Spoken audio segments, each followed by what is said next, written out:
Hello అండి, ఆయిజింగ్ health care కి స్వాగతం. నేను కీర్తన, న్యూట్రిషనిస్ట్ అండ్ డైటీషియన్ ని. ఈ రోజు టాపిక్ మనం అరటి దూట జ్యూస్ ఎలా చేసుకోవాలనే దాని గురించి టాపిక్ తీసుకోబోతున్నాము. అరటి దూట అనగానే బనానా స్టెమ్ జ్యూస్ అంటాం అన్నమాట.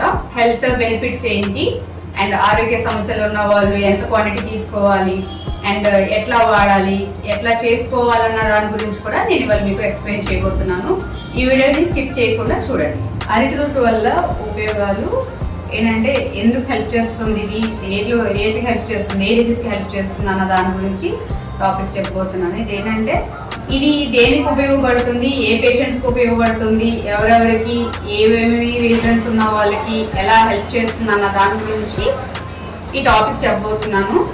ముందుగా అయితే కనుక హార్ట్ బ్లాక్స్ ఉన్న వాళ్ళు, అంటే ఇప్పుడు ఆర్టరీస్ లోను క్యాపిలరీస్ లోను హార్ట్ లో ఏదైతే బ్లాక్స్ ఉన్నాయో అలాంటి వాళ్ళకి, ఇంకా కిడ్నీ స్టోన్స్ వాళ్ళకి, లేదా గాల్ బ్లాడర్ స్టోన్స్ వాళ్ళకి, లేకపోతే కనుక వెయిట్ లాస్ అవుదాం ఉన్న వాళ్ళకి, కాన్స్టిపేషన్ ప్రాబ్లము, అల్సర్, నార్మల్ గా kidney patients, CKA patients, CLE patients, liver patients, ఇంకా వెయిట్ లాస్ అవుదాం అనుకున్న వాళ్ళకి కూడా, ఇంకా లేడీస్ సెక్షన్ అయితే కనుక కొంతమందికి యూరినరీ బ్లాడర్ దగ్గర కొంచెం ఇన్ఫెక్షన్స్ లాంటివి వస్తాయి కదండి, అలాంటి వాళ్ళకి కూడా ఇది ఒక రెమెడీ అన్నమాట.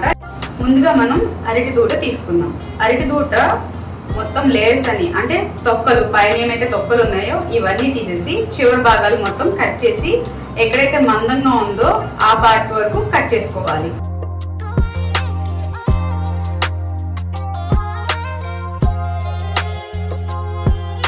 దూటని 250 గ్రాముల వరకు తీసుకోవాలన్నమాట. వీటిని చిన్న చిన్న పీసెస్ కింద ఇలాగా లేయర్స్ కింద కట్ చేసుకోవాలి. ఇలా చిన్న చిన్న పీసెస్ కింద కట్ చేసుకొని, ఇలా కట్ చేసుకున్న తర్వాత నల్లగా అవ్వకుండా ఉండడానికి మజ్జిగలో వేసుకోవాలి. ఇలా మ్యారినేషన్ చేసుకోవాలి. లేదు ఇంకా కొంతసేపు ఉంచుకోవచ్చు అనుకుంటే కనుక ఇలా ఉంచుకోండి, లేదు అంటే కనుక డైరెక్ట్ మిక్సీ జార్లోకి వేసేసుకోండి. మిక్సీ జార్లో పెట్టుకొని దీంట్లో నీళ్లు కానీ, లేదా ఇంకా హనీ కానీ, లేదా సాల్ట్ కానీ, పెప్పర్ కానీ ఇట్లాంటి ఏమీ వేయకండి. ఉట్టి జ్యూస్ గానే చేయండి. ఫస్ట్ ఇది గ్రైండ్ అయిన తర్వాత వచ్చిన జ్యూస్ ని ఎక్స్ట్రాక్ట్ చేయాలి.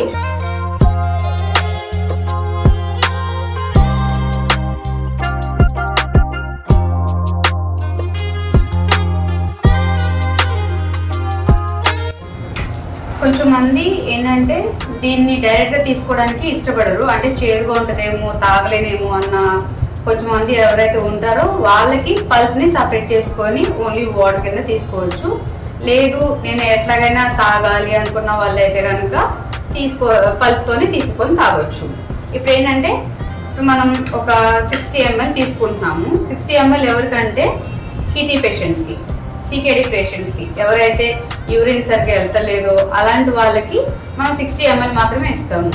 ఇంకా మిగతా నార్మల్ పేషెంట్స్, అంటే ఇప్పుడు లివర్ పేషెంట్స్ కానీ, లేకపోతే కనుక కొలెస్ట్రాల్ ఉన్న వాళ్ళు కానీ, లేకపోతే కనుక డయాబెటీస్ ఉన్న వాళ్ళు కానీ, ఇలాంటి వాళ్ళకైతే 100 నుంచి 150 ml వరకు ఇస్తాం మనము. ఒకవేళ పేషెంట్ బాగానే ఉన్నారు, పర్సన్ బాగానే ఉన్నారు, జస్ట్ డైట్ పరంగా ఫాలో అవ్వాలనుకున్న వాళ్ళకైతే కనుక 200 ml వరకు తీసుకోవచ్చు వాళ్ళకైతే కనుక. ఇప్పుడు చూడండి, ఇప్పుడు 60 ml తీసుకుంటున్నాము. సికేడి పేషెంట్స్ ఎలా తీసుకోవాలని క్వాంటిటీ కింద ఇట్లా 60 ml తీసుకొని, దీంట్లో మీరు అయితే కనుక మీరు ఉట్టిదే తాగలేను అనుకున్న పరిస్థితిలో కొంచెం మజ్జిగ ఎంత అంటే ఒక 60 ml ఒక 10 ml కింద 10 ml కింద ఇలా యాడ్ చేసుకోవాలి. ఓకేనా? లేకపోతే కనుక ఇది ఇంకా కిడ్నీ పేషెంట్స్ అయితే కనుక సికేడి, అంటే సివియర్ కండిషన్స్ ఉన్న వాళ్ళు అయితే కనుక నిమ్మకాయ తీసుకొని దాన్ని బద్దగా పోసుకొని నిమ్మకాయ పిండుకొని తాగేయచ్చు. ఇది 60 ml లోనే.